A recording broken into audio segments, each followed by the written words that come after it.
All right, so moving right along. Yesterday we were talking about the Iron Curtain and how the Gaza, the Hamas terrorists have started attacking Israel again, and they were bombing Tel Aviv and stuff. Winning. And No. that Israel was talking shit about escalation and such, and that the war or the peace treaty fell. But Israel actually did it. They fucking put boots on ground, and yeah, let's It get into this has news. So begun. Israel forces hit Hamas tunnels in Gaza. All-out war looms. More rockets rain down.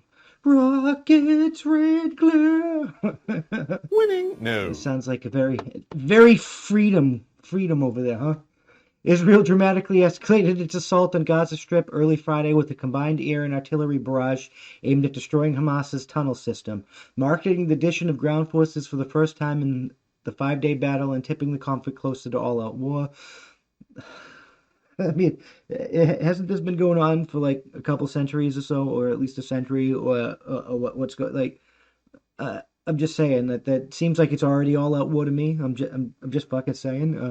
The 40-minute midnight assaulted over 160 Israeli warplanes and three brigades of ground forces, including tanks, according to a spokesman from the Israeli. A minute, yeah. See, that's a fucking all out war. Although ground forces were involved, they did not enter Gaza, said Lieutenant Jonathan. Oh, maybe they didn't enter the other country.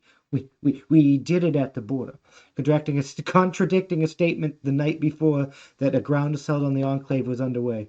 Timeline of the Israeli-Palestine conflict. That's what fucking the politicians do, though, don't they? They just fucking lie. You A timeline suck. of the Israeli-Palestine conflict. Coriascus said that the operation targeted a sprawling system of tunnels that Hamas has spent years building underneath Gaza streets, raising the possibility of significant civilian casualties. And see, this is what we got to stop the fighting for, because that's ridiculous. We're not going to move forward in life if Israel and the Palestine people are not one. We can't wipe either one off the map, and we're going to kind of have to figure this out if we all want to live together and free. That's how winning is done. You're kind of like socialist utopia won't work unless we can fucking be peaceful, right? Unlike our very elaborate efforts to clear civilian areas before we strike high rises or large buildings inside Gaza that was feasible at this time, he said, adding that the operation had targeted Hamas tunnels and the infrastructure with precision-guided munitions. That's it. Fucking just collapse them bitches in. Here's what to know. Militants in Gaza fired at least 55 rockets overnight, bringing the total to about 18,000. How much is 1,800, like 1,800 rockets No. cost? So they fired. The Israeli military says they fired. They got fucking attacked by 1,800 missiles. That is insane. After initially saying the troops were on the ground in Gaza, Israel issued a clarification saying that was not the case. Of course, they walked that statement back. The death toll in Gaza climbed to 119, including 31 children and 130 wounded, Gaza's health ministry reported. 2 women died after falling while running from shelter overnight, bringing the number of people killed in Israel to 8 civilians and 1 soldier.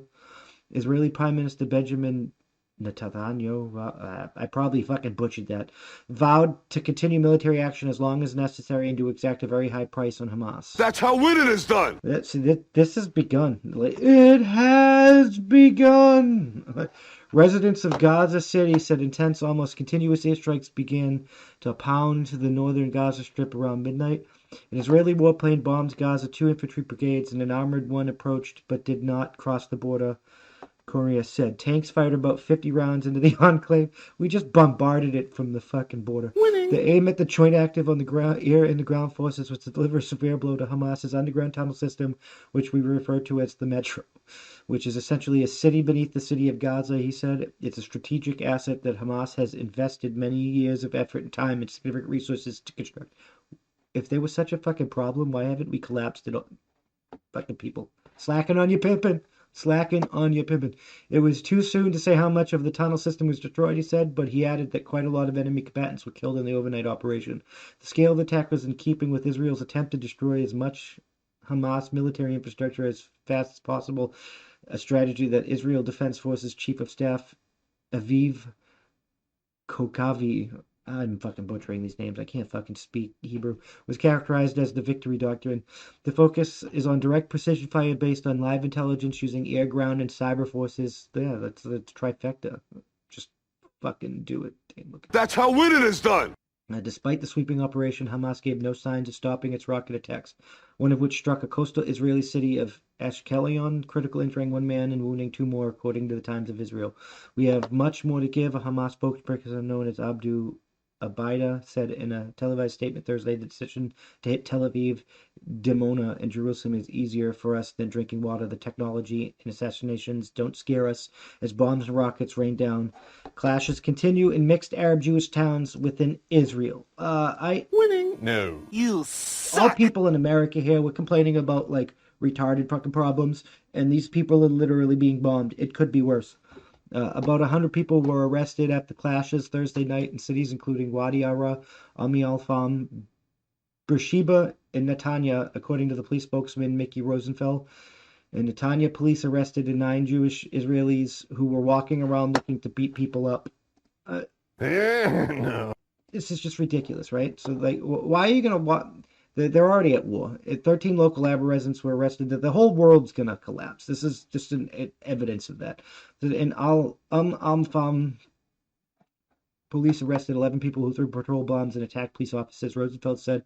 In Tel Aviv, 2 men carrying iron bars were detained, according to police statements. Police also arrested 43 people overnight in Lod, the scene of some of the worst communal violence and riots, for throwing petrol bombs and rocks and attacking police officers, according to Rosenfeld. Arab citizens of Israel have long accused the Israeli police of one-sided enforcement and not responding to incidents in the neighborhoods during a years-long spike in violence in their communities. In recent days, many have lodged the same complaint against the border police units who normally patrol the West Bank and neighborhoods in East Jerusalem under army control. I mean, that could be true. Like, when your country is controlled by a religion, that tends to happen. That have been deployed throughout Israel to help quell the riots. Arabs say that the opposites have turned out in forces against Arab protests, but they beat largely absent when Jewish mobs and riots break out. The border police are responding to every incident that takes place on the ground, Rosenfeld said in the response, including incidents where innocent civilians are under life-threatening situations. In a nationally televised speech, Netanyahu warned that the civil unrest put the Israeli in the position of fighting a campaign on 2 fronts, one of which was Gaza, the second front Israeli cities. He said, repeating his vow from a day earlier to deploy the military to prevent the anarchy of the mob seen in several cities this week. As rival gangs of Jews and Arabs clash on the streets, fear mounts as irreparable damage to Israeli society. I again call on the citizens of Israel not to take the law into their own hands. Whoever does so will be punished severely. He said, we will act with force against enemies from without, the lawbreakers from within, in order to restore calm of the state of Israel. As diplomats from the Middle East, Europe, and the United States tried to broker a ceasefire before the conflict spiraled even further, UN Secretary General Antonio Guterres called for calm, citing Thursday's Muslim holiday of Eid al-Fitr. Out of respect for the spirit of Eid, I appeal for immediate de-escalation and ceasures of hostilities in Gaza and Israel, he tweeted. Too many innocent civilians have already died. The conflicts can only increase radicalization and extremism in the whole region. I mean, it will destabilize the whole fucking region. But I think that's the fucking point. So we're just going to move the fuck on. This is just another example of people not listening. When we had Trump in office, I mean, he wasn't perfect, but he wasn't senile and whatnot, and he was effective, and he could think, whether he is brazen or not. People feared that he would retaliate, and they actually broken a bunch of peace treaties, and now you got shit like this happening, and nobody's listening to him, and the fighting's starting again. I'm just fucking saying.